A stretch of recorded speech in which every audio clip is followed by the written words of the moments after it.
하나님께서 오늘 우리에게 주시는 말씀입니다. 사사기서 18장 1절 2절 말씀입니다. 사사기 18장 1절 2절 말씀.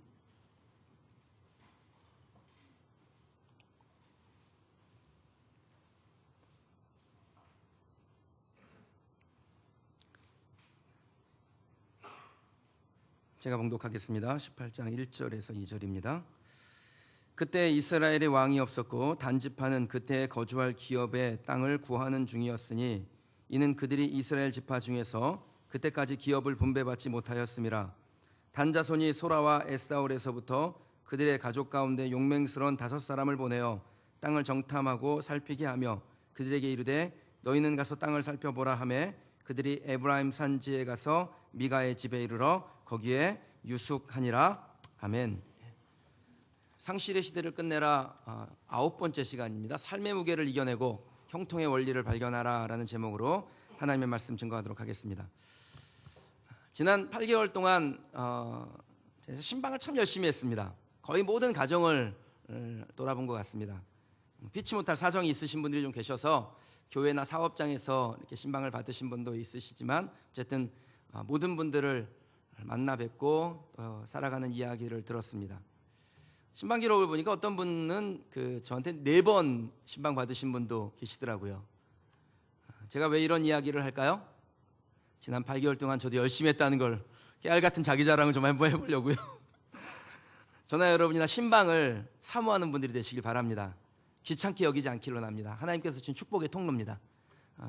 하나님께서 주신 은혜가 그 가운데 흘러요. 그러니까 이렇게 모두가 함께 모여서 드리는 이 예배에서는 그러니까 모두에게 주시는 말씀인 거예요. 그러나 개별적으로 가정이나 혹은 개인에게 주시는 말씀은 그 개인에게 주시는 말씀입니다.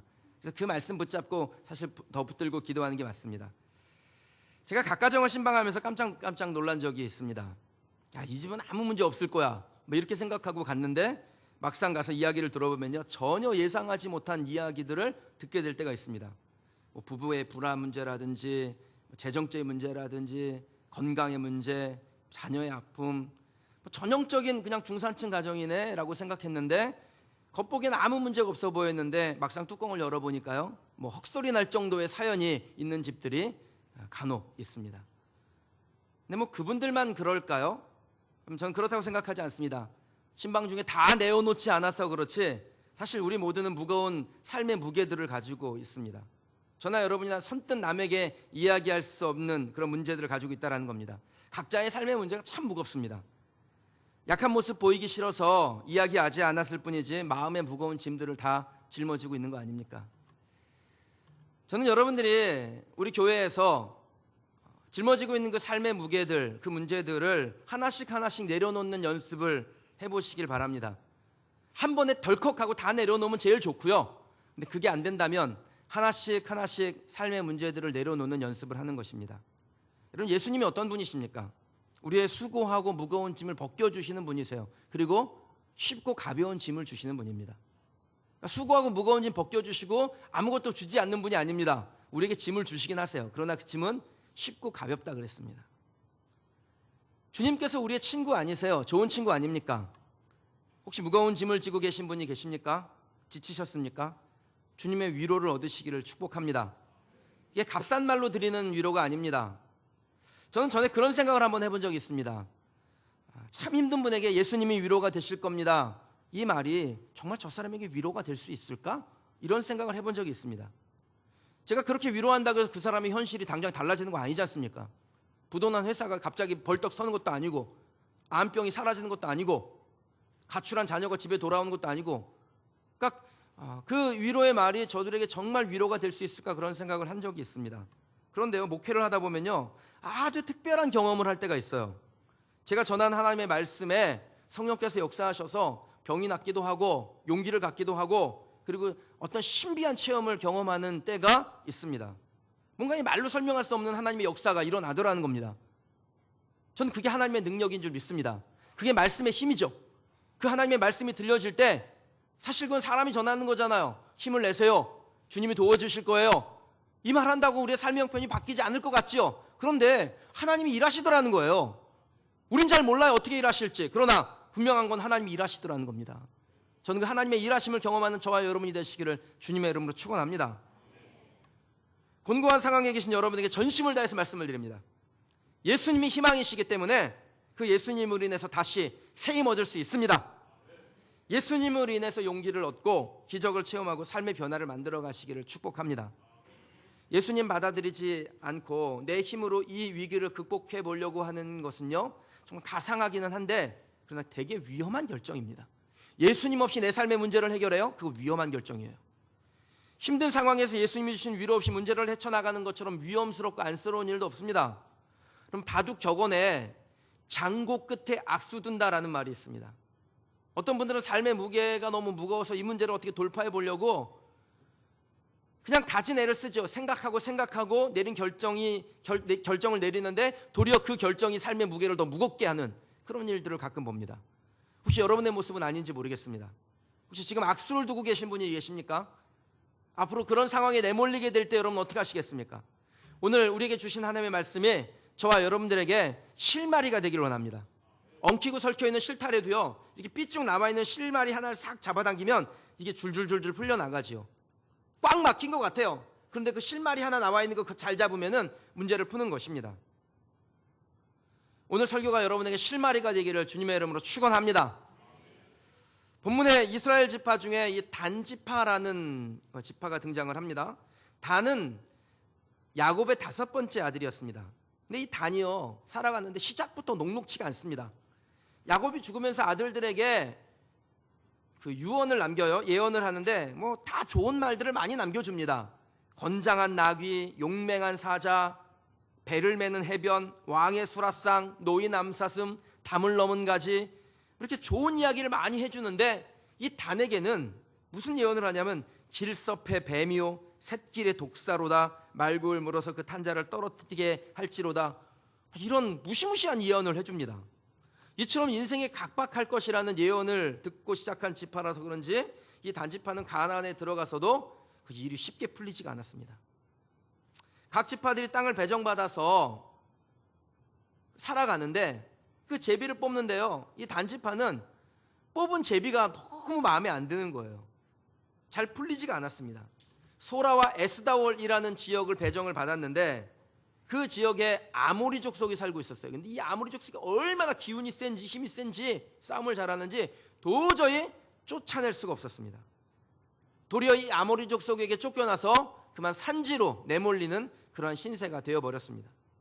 사사기서 1장 34절 말씀인데요, 화면으로 한번 같이 한번 보시죠. 함께 읽어보실까요? 아모리 족속이 단자손을 산지로 몰아놓고 골짜기에 내려오기를 용납하지 아니하였으며, 다른 지파는 거주할 자리를 잡아서 잘 정착을 하고 있는데 이 단지파의 형편은 어떠냐면 배정받은 땅을 찾기는커녕 거기 배정받은 땅에 있는 이 족속에게 쫓겨나서 산지로 도망가야 되는 신세가 됐다라는 겁니다. 게다가 그 단지파의 옆에 땅을, 인근 땅을 받은 지파가 어디냐면 이 에브라임 지파인데요, 이 에브라임 지파가 야금야금 단에게 원래 배정된 땅을 슬슬 아모리 족속에게 뺏어가는 거예요. 자기들이 못나서 그런 거지만 어쨌든 단지파 입장에서 볼 때는 이 상대적인 박탈감, 좌절감, 이 실망감, 상실감, 이런 것들이 왜 있지 않았겠습니까? 단지파는 자신들에게 삶의 무게가 있었습니다. 정복하기 쉬운 땅을 얻었으면 얼마나 좋았겠어요. 근데 그렇지도 못했습니다.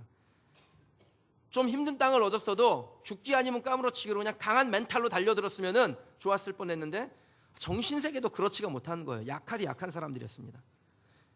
정신 차리고 보니까 산지로 내몰린 처량한 신사가 되어 있는 것입니다. 그러다가 내린 결정이 뭐예요? 우리에게 하나님께서 주신 땅은 별로야, 이 땅은 우리에게 맞지 않아, 좋은 땅을 다시 한번 찾아보자. 이게 단지파가 내린 결정이었습니다. 물론 그들에게 배정된 땅은 좋은 땅은 아니었습니다. 쉽지 않지요. 그러나 그 땅은 그들에게 하나님께서 주신 사명이었습니다. 쉽지 않았지만 하나님이 단지파에게 주신 거라는 거예요. 그러므로 그들은 그 땅을 향한 하나님께서 그들에게 맡겨주신 사명에 대한 철저한 순종, 하나님이 그들을 믿는 믿음에 대한 믿음의 반응이 필요했습니다. 사랑하는 여러분, 저나 여러분이나 삶의 무게가 있죠. 각기 상황은 다르지만 다들 무거운 짐을 가지고 있습니다. 속으로 외면하고 싶습니다. 주님 이거 안 하고 싶습니다. 그만하고 싶습니다. 이게 우리의 마음이죠. 그러나 그것은 하나님께서 우리에게 주신 믿음을 배신하는 겁니다. 믿고 맡기신 거예요. 장애인 자녀를 키우고 있습니까? 그 장애인 자녀 잘 키울 거라고 믿고 맡긴 겁니다. 재수가 없어서 그렇게 된 게 아니라고요. 여러분은 건강에 문제가 있습니까? 그럼 재수가 없어가지고 내 건강이 나빠진 게 아닙니다. 하나님이 그거를 이기고 극복할 수 있도록 도우실 거라고 믿고 그거 우리에게 맡겨주신 거예요. 그래서 그 상황을 외면하지 아니하고 그 삶의 무게를 내가 당당하게 짊어지려고 하는 삶의 태도가 필요한 것입니다. 삶의 무게가 무거울수록 우리가 해야 될 일은 더욱 하나님을 찾는 거죠. 하나님이 도우실 거 아닙니까? 삶의 장벽이 높으면 높을수록 더 주님의 도우심을 구해야 하는 것입니다. 왜 나는 이렇게 머리가 나쁠까? 왜 나는 이렇게 좋은 부모를 만나지 못한 거야? 왜 나는 이처럼 재능도 없고 못생기고 부족한 거 투성이야? 여러분, 이렇게 불평과 원망이 우리의 삶의 무게를 가볍게 할 수 없습니다. 그래서 가벼워진다면 그렇게 하십시오. 원망하고 불평해서 가벼워질 수만 있다면 그렇게 하십시오. 근데 아시지 않습니까? 불평과 원망은 우리의 삶의 무게를 절대로 가볍게 할 수 없습니다. 사랑하는 성도 여러분, 전 여러분의 삶의 무게가 있다는 거 압니다. 제가 신방해봐서 안다고요. 여러분의 얼마나 힘들고 어려운 상황에 있는지 잘 압니다. 제가 다 눈에 들어와요. 예전에 큰 교회 있을 땐 하나도 눈에 안 들어왔어요. 그냥 까만 거 하고 몸만 보였어요. 근데 지금은 눈에 들어옵니다. 여러분의 삶의 무게가. 근데 그 무게는 우리가 감당해야 될 무게이지 피한다고 될 일이 아닙니다. 무게 원망한다고 가벼워지지 않습니다. 성경은 물론이고 모든 역사책을 통틀어서 자기의 삶의 무게를 원망하고 불평했던 사람이 그 역사책에 자기의 이름을 기록했던 사람이 없습니다. 도리어 그 무게 앞에 맞짱 뜨고 이겨낸 사람만이 형통의 원리를 발견했고 역사의 주역이 됐습니다. 저는 우리 교회 성도들이 그런 분들이 되시기를 주님의 이름으로 축원합니다. 내 삶의 무게가 무거워요. 문제가 있어요. 그러나 그 문제 앞에 원망하고 불평하는 것이 아니라 당당히 맞서서 죽으면 죽으리라, 그 에스더의 심령으로 여러분의 무게를 이겨내시는 주님의 백성이 되기를 축복합니다. 우리에게 주어진 삶의 무게, 우리가 굴복하지 않고 이겨내며 마침내 형통의 원리를 발견하려면 어떻게 해야 될까요? 첫 번째는요, 쉬운 길을 선택하지 않겠다라는, 그러니까 인간적인 요구죠. 쉬운 길을 선택하라는 그 인간적인 요구를 단호하게 거절하는 것입니다. 1절 말씀을 한 번 더 보겠습니다. 18장 1절 말씀 같이 한번 읽죠. 그때 이스라엘의 왕이 없었고 단집하는 그때 거주할 기업의 땅을 구하는 중이었으니 이는 그들이 이스라엘 지파 중에서 그때까지 기업을 분배받지 못하였음이라. 그럼 1절 말씀에 보니까 단집하는 땅을 배정받지 못했다라고 분배받지 못했다라고 기록하고 있는데, 정확한 표현은요, 땅을 분배받지 못한 것이 아니라 분배받은 땅이 있었는데 그 땅을 정복하지 못한 것입니다. 아모리 족속이 죽기 살기로 달려드니까 그 땅을 그만 포기해버린 겁니다. 그러나 아모리 족속이 죽기 살기로 나오면 단지파는 어떻게 해야 됩니까? 죽기 아니면 까무러치기로 달려들어야죠. 그런데 상대가 강하자 꼬리를 내밀고 그만 도망쳐 버렸습니다. 그리고 한다는 소리가 우리는 기업을 분배받지 못하였다, 이런 엄한 소리나 하고 있는 것입니다. 단지파가 기업을 얻지 못한 것은요, 환경의 문제가 아닙니다. 자신들이 감당해야 할 일에 대한 태도, 사명에 임하는 자세, 하나님에 대한 신뢰의 문제였습니다. 심리학자인 데니스 웨이틀리라는 사람이요, 재능은 이 재능이 아닌 태도의 문제가 달렸다라고 그랬습니다. 승자의 강점, 이기는 사람의 특징은 재능이나 높은 IQ에 있는 것이 아니라 전적으로 태도에 달려있다라고 말합니다. 그럼 우리의 태도에 달린 것입니다. 하나님 우리에게 맡겨주신 것이 무엇이든 그거에 임하는 태도. 근데 단지파는 뭐에 진 겁니까? 이미 태도에서 진 거예요. 사명에 대한 태도, 하나님께서 맡겨주신 일에 대하여 임하는 자세에서 문제가 있는 것입니다. 그래서 기업을 얻지 못한 거죠. 하나님이 그들에게 주신 사명에 임하는 태도에서 실패했기 때문에 기업을 얻는데도 역시 실패하게 되는 겁니다. 저와 여러분에게 주신 사명에 우리는 어떤 태도를 취하고 있습니까? 좀 해보다가 안 되면 에이, 이건 내 스타일이 아니야, 처음부터 무리였어, 아니 왜 저 집사님한테는 저렇게 쉬운 일을 주고 나한테는 이렇게 어려운 일만 맡기는 거야? 셀 리더들 요번에 임명들 좀 되시죠? 셀 하시다 보면 마음에 안 드는 분이 셀에 오셔도, 아니 왜 목사님 나를 미운털을 바꾸셨나, 왜 이렇게 우리 셀에는 내 마음에 드는 사람이 하나도 없는 거야? 그럼 이거는, 이러한 태도는요, 우리의 삶의 문제를 바꿀 수 없습니다. 하나님께서 주신 은혜의 통로를 발견 못합니다. 아무리 힘들어도 끝까지 주신 그 사명 앞에 엎드리고 은혜를 구하는 사람이 결국 하나님의 일하심을 보게 되는 겁니다. 그리고 그 안에서 형통의 원리를 발견하죠. 제가 교육자들에게 자주 하는 이야기가 있습니다. 목회는 버티기입니다. 목회는 버티는 거예요. 목회는 아이디어 아닙니다. 번뜩이는 아이디어로 하는 게 아니에요. 목회는 버티기입니다. 버티기. 제가 청년부 전사님한테 청년부가 이제 마지막으로 좀 단단히 좀 서갔는데 되게 어려울 때 그랬어요. 청년부 뭐 재적 있어도 예배 드릴 때 5명도 안 나온 날도 있을 거예요. 그때도 실망하지 않고 버티면 결국은 목회가 됩니다. 제가 그 얘기 전도사님 했습니까? 안 했습니까? 예, 했다고요. 조금 어렵다고 쉬운 길을 선택하고 자기 합리화하는 것은 단지파처럼 실패하는 길을 가는 것입니다. 단지파는 자신들에게 분배된 땅을 점령하는 것이 쉽지 않자 스스로 타협을 합니다. 마치 이솝우화에 보면요, 여우와 신포도라는 우화가 나오는데 거기에 그 포도나무에 포도가 높이 달려요. 그러니까 여우가 그걸 따먹으려다 못 따먹으니까 저 포도는 씌어서 먹을 수 없는 포도야, 이렇게 스스로 위로하고 포기해버리죠. 여러분, 단지파가 딱 그 꼴이었습니다. 그러면서 자기 합리화하면서 찾아낸 땅이 어디입니까? 18장 9절에서 10절 말씀인데 같이 한번 좀 보실까요? 18장 9절에서 10절입니다. 함께 읽겠습니다. 이르되 일어나 그들을 치러 올라가자. 우리가 그 땅을 본 중 매우 좋더라. 너희는 가만히 있느냐? 나아가서 그 땅 얻기를 게을리하지 말라. 너희가 가면 평화로운 백성을 만날 것이요 그 땅은 넓고 그곳에는 세상에 있는 것이 하나도 부족함이 없느니라. 하나님이 그 땅을 너희 손에 넘겨주셨느니라 하는지라. 그럼 강자에겐 약하고 약자에겐 강한 못난이들이 하고자 하는 일이 뭡니까? 평화롭게 살고 있는 한 성읍을 무자비하게 점령하고 살육해서 그 땅을 빼앗는 일입니다. 그리고 한다는 소리가요, 하나님께서 그 땅을 우리에게 넘겨주셨느니라, 이런 헛소리나 하고 있습니다.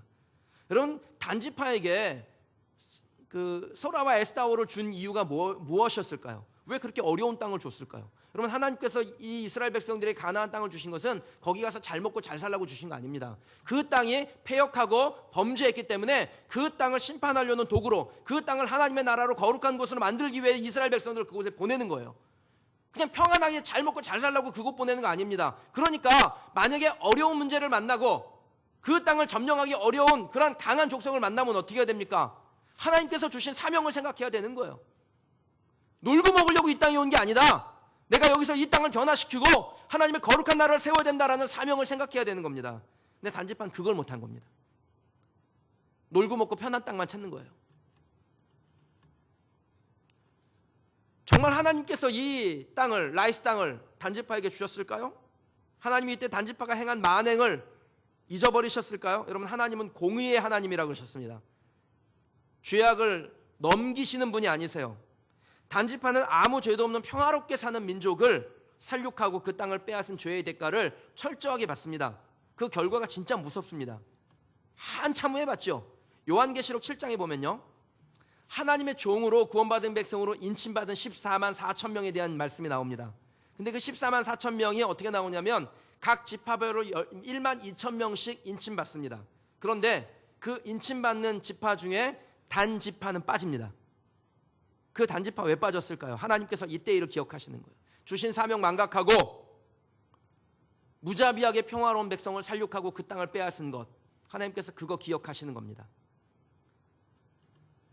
자신들에게 약속된 천국 백성의 축복을 빼앗기는 결과를 그들이 얻게 된 거죠. 평화롭게 살던 라이스 성읍을, 그 사람들을 살육할 때 이런 결과가 올 거라고 예측이나 했겠습니까? 그때는 몰랐겠죠. 그런데 공의의 하나님 잊지 아니하신다라는 겁니다. 그럼 당장은 쉬운 길이 편합니다. 그러나 쉬운 길은 쉬운 대로 대가를 지불하게 되어 있습니다. 세상의 원리라는 게 그렇습니다. 쉬운 길은 그 쉬운 길에 대한 대가가 있다라는 거예요.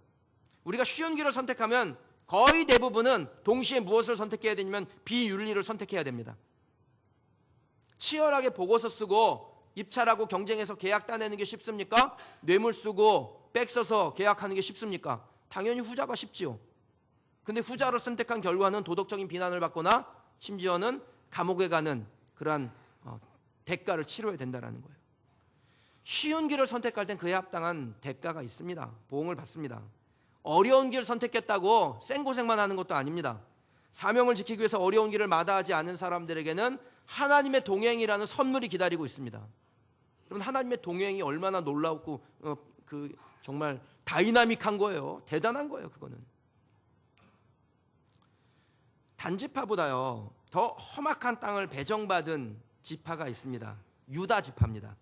뭐 배정받았다기보다는 본인들이 스스로 자원했습니다. 그 땅을 달라고. 여호수아서 14장 12절 말씀인데 우리 화면을 통해서 한번 같이 읽어보실까요? 함께 읽겠습니다.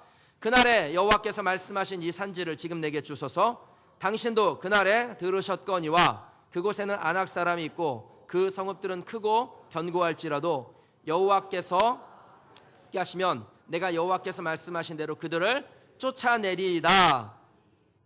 이게 유다 지파 갈렙이 한 말이죠. 유다 지파 갈렙이 요구한 땅은 헤브론이라는 곳이었습니다. 성경은 헤브론이 어떤 땅인지를 설명하고 있는데 그 땅이 산지였고 크고 견고한 성읍이 있었고 게다가 아낙 자손이 있는 땅이었다라고 말씀합니다. 이 아낙 자손이란 네피림, 그러니까 거인족의 후손이라는 말입니다. 민수기 13장 33절에 보면요, 가나안을 정탐하는 12명의 정탐꾼이 나오는데 그 중에 그 두 사람 갈렙과 여호수아를 빼고 10명의 정탐꾼들이 아주 부정적인 보고를 내지요. 그래서 그 부정적인 보고 때문에 이스라엘 백성들이 가나안 땅에 들어가는 걸 포기하고 결국 40년 동안 생고생을 하는 거 아닙니까? 근데 그 10명의 정탐꾼들이 부정적인 보고서를 내는 데 있어서 결정적인 이유가 누구냐면 바로 아낙 자손이에요. 민수기서 13장 33절 말씀 한번 보시죠. 거기서 네피림의 후손인 아낙 자손의 거인들을 보았나니 우리는 스스로 보기에도 메뚜기 같으니 그들 보기에도 그와 같았을 것이니라. 그러니까 10명의 정탐꾼들이 아낙 자손을 보는 순간에 입이 떡 벌어진 거예요. 야, 저거 10명이 달려들어도 우리가 저 사람 이길 수 있을까? 가나안 땅에 젖과 꿀이 흐르는 땅이라고 하나님 말씀하시더니 이건 완전히 우리를 집어삼키는 땅이구나. 그렇게 부정적인 생각을 하게 됩니다. 거기서 넘어지게 되는 거죠. 그 아낙 자손이 있는 땅이 어디예요? 헤브론이에요. 근데 갈렙이 지금 그 땅을 달라고 하는 겁니다. 다들 싫고 피하고 싶고 혹시 나에게 오면 어쩌나 그냥 전전긍긍 눈치만 살피고 있는데 덜컥 갈렙이 와서 그 헤브론 땅을 나에게 달라고 요구하는 것입니다. 그러면 갈렙은 다른 사람들보다 뭔가 능력이 뛰어난 사람인가요? 힘이 셌을까요? 건장했을까요? 아낙 자손처럼 키가 컸을까요? 능력이 많습니까? 그러면 알고 보면 갈렙처럼 약점이 많은 사람이 없습니다. 이 갈렙을 그니스 사람 혹은 그나스 사람이라고 부르죠. 이 그니스라는 말이 에서의 손자입니다. 그니스라는 사람이요. 그래서 그니스 사람 하면은 그 에서의 손자, 즉 에돔 족속을 말해요. 그러니까 갈렙은 이스라엘의 정통 혈통을 가지고 있는 사람이 아니라는 겁니다. 그는 이방 사람, 즉 에돔 사람으로 하나님을 믿고 유다 지파에 편입된 이방인이었습니다. 그래서 그랬을까요? 이 갈렙의 이름의 뜻이 무엇이냐면 개라는 뜻을 가지고 있습니다. 갈렙의 뜻이 뭐냐면 개예요. 근데 보통 사람의 이름을 지을 때 좋은 이름을 정하지 않습니까? 제 이름도 되게 좋은 이름이거든요. 이룰 성자에 오르르 자를 씁니다. 저희 어머님이 1972년 8월 23일 날 태어났을 때 제 이름을 이룰 성자에 오르르 자를 딱 써가지고 하나님의 옳은 뜻을 이루어가는 사람 되라고 좋은 이름을 지어주신 거예요. 저는 제 이름을 생각할 때마다 내 옳은 뜻을 이루어야지만 이런 생각을 합니다. 갈렙의 부모도 갈렙에게 좋은 이름 지어주지 않았겠어요? 그런데 왜 갈렙이었을까요? 그 뜻이 개인데요, 개. 제가 생각하기에는 이 갈렙은 그의 본명이 아니었을 것 같습니다.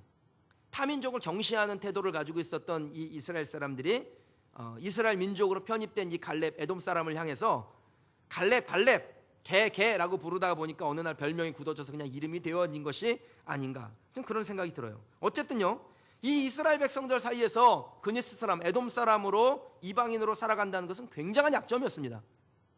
그럼 여기에 캄보디아 사람 하나 있다고 생각해 보십시오. 여기에 아프리카 가봉에서 온 사람 하나 있다고 생각해 보십시오. 우리가 이렇게 열린 마음을 가지고 있는데도 불구하고 이게 쉽지 않은데, 그러면 그때 닫혀진 마음, 선민의식을 가지고 있던 이스라엘 백성들에게 이방인이라는 것은 그냥 갈렙이에요, 개예요. 그러나 그는 약점에 주저앉지 않았습니다. 늘 자기의 형편이 어떠하든지 하나님이 함께 하시면 하나님의 위대한 일을 이룰 수 있다라는 담력을 가지고, 믿음을 가지고 사는 사람이었습니다. 그런 갈렙의 태도가 만든 것이 도대체 무엇이었을까요? 여호수아서 14장 14절 말씀인데요, 화면을 가지고 한번 보시죠. 함께 읽겠습니다. 헤브론이 그니스 사람 여분네 아들 갈렙의 기업이 되어 오늘까지 이르렀으니 이는 그가 이스라엘 하나님 여호와를 온전히 좇았습니다. 그럼 약점투성이었습니다. 그렇지만 하나님을 온전히 좇은 갈렙은 마침내 헤브론의 주인이 됩니다. 갈렙이 헤브론을 얻었다는 것은요, 우리에게 굉장히 아주 중요한 의미를 주는 것입니다. 헤브론이란 땅이 무지하게 유서가 깊은 땅이에요. 헤브론은 아브라함이 처음으로 거주했던 땅입니다.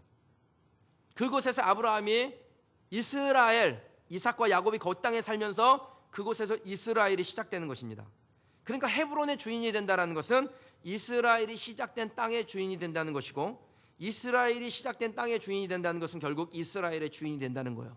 그래서 유다 지파를 통해서 다윗이 오고, 다윗을 통해서 예수 그리스도가 오는 겁니다. 유다 지파가 헤브론을 잡았기 때문에 결국은 그것을 통해서 하나님의 역사가 일어나는 것입니다. 헤브론은 갈렙에게 삶의 무게였습니다. 묵직했습니다. 다들 피하고 싶은 거니까 갈렙에게도 무거운 거죠. 그러나 그는 그 무게를 피하지 않습니다. 도리어 그 무게를 자원하여 끼어안고 이겨냈고, 마침내 형통과 승리를 이 갈렙이 쟁취해냅니다. 전 저와 여러분들이 인생의 무게 앞에 굴복하지 않는 분들이 되시기를 소원합니다. 도리어 우리를 두렵게 하는 인생의 장벽을 만났을 때 그 장벽을 바라보면서 나의 도움이 어디서 올꼬? 나의 도움은 천지를 지으신 이 장벽을 만드신, 삶의 무게를 만드시고 그것을 넘어서게 하시고 승리하게 하실 여호와에게서로다 라는 믿음의 고백이 저와 여러분에게 있기를 주님의 이름으로 축원합니다. 그 고백을 하며 승리하는 하나님의 용사가 되시기를 주님의 이름으로 축복합니다. 우리에게 주어진 삶의 무게를 굴복하지 않고 이겨내며 마침내 형통의 원리를 발견하려면 어떻게 해야 될까요? 두 번째는요, 오직 순종함으로 하나님과 연결되는 것입니다.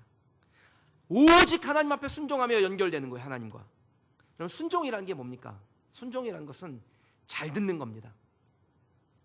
말씀이 주어지면 그걸 잘 듣는 것이 순종입니다. 근데 들으려면 하나님께 물어봐야죠.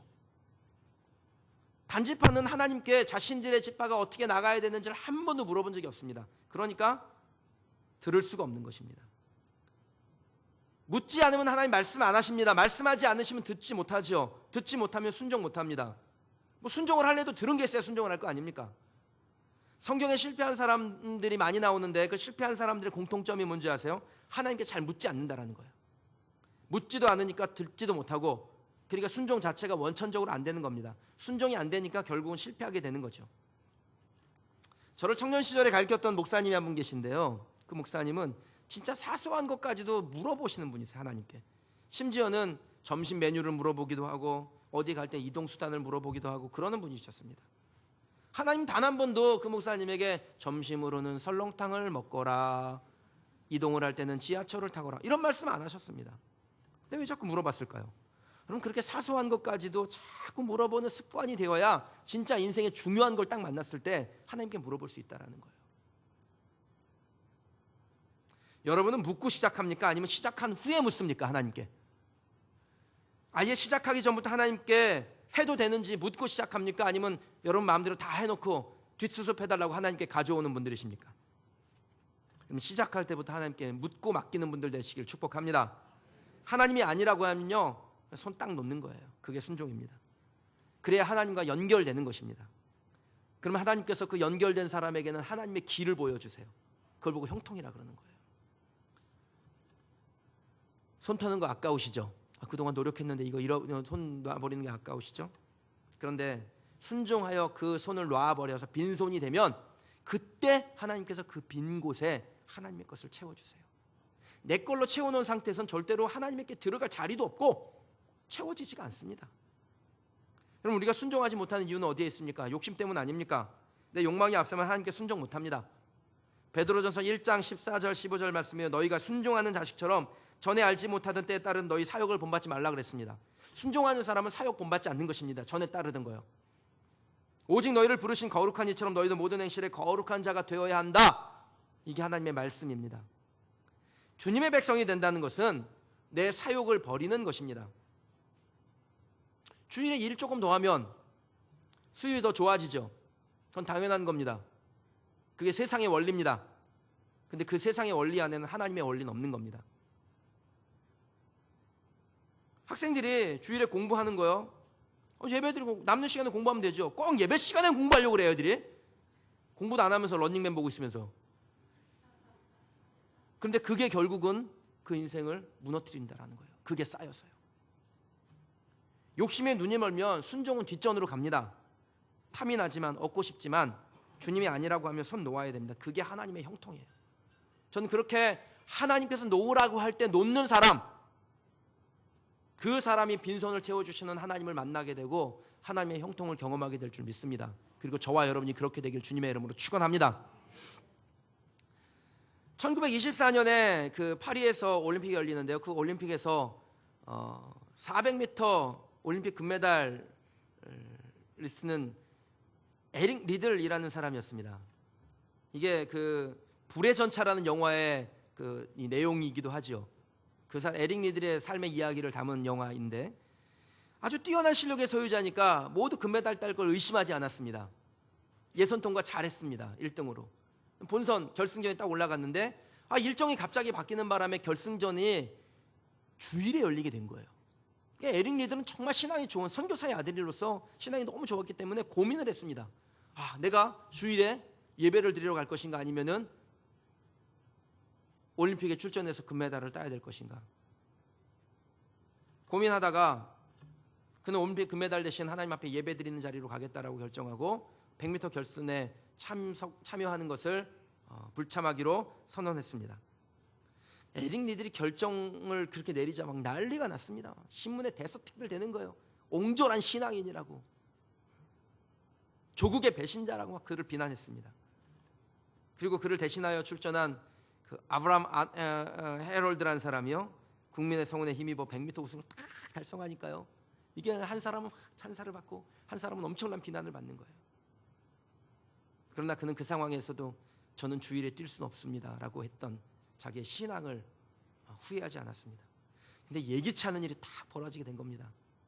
400m 경기에 출전하기로 한 선수가 갑자기 부상을 당해서 선수단이 이 에릭 리들에게 대신 400m를 출전하라고 지시를 했습니다.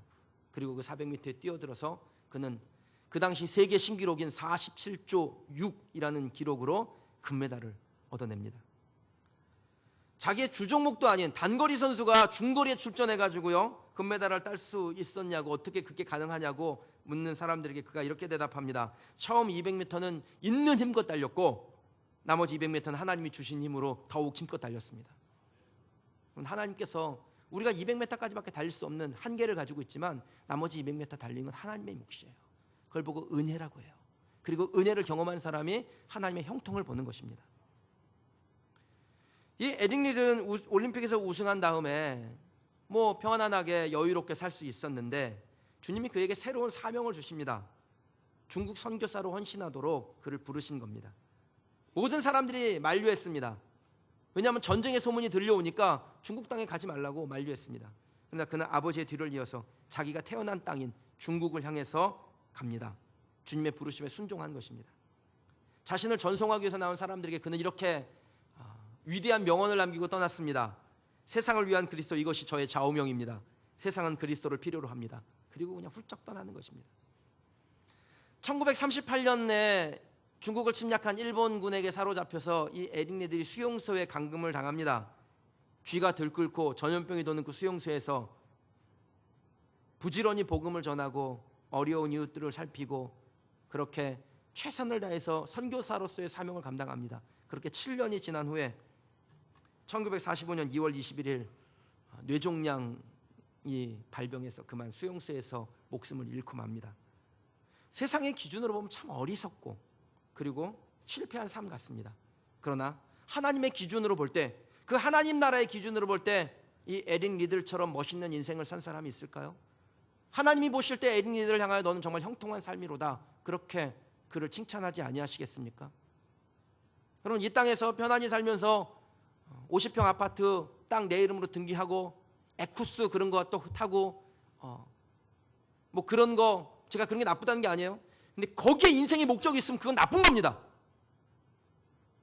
그게 나쁘다는 게 아니라 거기에 내 인생의 전부의 목적이 있다면 그건 진짜 나쁜 거예요. 그건 어리석은 거예요. 그건 인생 잘못 사는 겁니다. 하나님께서 우리에게 주신 사명이 있잖아요. 그 땅이 정복하기 힘들고 어렵고 피하고 싶고 그래도 그것이 하나님께서 우리에게 주신 일이라면 그것을 붙잡는 것입니다. 거기서 이기는 거예요. 거기서 승리하고 얻는 것입니다. 그게 바로 진짜 형통이 무엇인지를 아는 것이죠. 그럼 우리의 결정이 때로는 우리를 힘든 상황으로 몰고 갈 때가 있습니다. 비난받을 때도 있고 경제적인 어려움을 얻을 수도 있고 육신의 고통을 가져올 수도 있죠.